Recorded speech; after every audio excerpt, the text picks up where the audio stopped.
বিশাল pressure group আজকে তোরাতে যখন nomination পারপোসে হয়তো তোরাই গিয়েছিলেন তিনি, এবং তাকে সেখানে ধরে যে এমন এক অ্যাসাল্টেন্ট করা হলো বা মারপিট করা হলো। আর সেটা কিন্তু আসলে এখন প্লেন বেল্টের যারা নন ট্রাইবাল মানুষ আছে, নন ট্রাইবাল মানুষ এখন শুধু তারা ফিল করছে যে আসলে আমাদের মেঘালয়ের কোন নন ট্রাইবালস এর নিরাপত্তা নাই। কারণ যদি তাদের নেতার নিরাপত্তা না থাকে তাহলে সাধারণ পাবলিকের নিরাপত্তা কিভাবে থাকবে? এবং এবং তারা মেঘালয় সরকারকে জানাচ্ছে যে মেঘালয় সরকার কি করছে। মেঘালয় সরকার ভয় পাচ্ছে নাকি প্রেসার গ্রুপকে দেখিয়ে? কারণ যে প্রেসার গ্রুপের কোনো অধিকার আছে কি যে মানুষকে এইভাবে বা একজন নেতাকে আঘাত করা? তারা কিন্তু লিগ্যালি বহুত কিছু করতে পারে বা মেমোরেন্ডাম সাবমিট করেছে, করতে পারে, আরো করে থাকতে পারে বা দাবিও করতে পারে।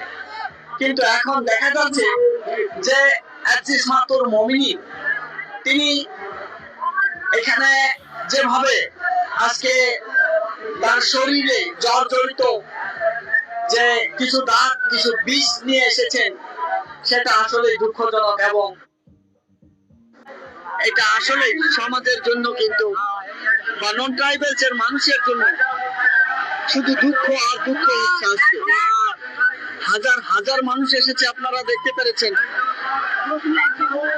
রাস্তা ওইদিকে চিবিনান থেকে শুরু করে নিয়ে ভোলার ভিটা পর্যন্ত, এবং এইদিকে বহুত দূর থেকে মানুষ এখনো আছে। রাস্তা লোড, গাড়ি ঘোড়া শুধু আপনারা দেখতে পাচ্ছেন। তারা এক জায়গায় রেখে এসে, ফিল্ডে রেখে এসে আজকে এইখানে তারা তাদের মনোনীত এবং ভালোবাসার নেতাকে দেখতে এসেছে। তার সাথে এখানে আমরা কিছু মানুষের কাছে জানবো যে এখানে আসলে যে দুঃখ ক্রিয়েট হয়েছে, যে দুঃখ এখন চলছে, তারা কেন এসেছে এবং তারা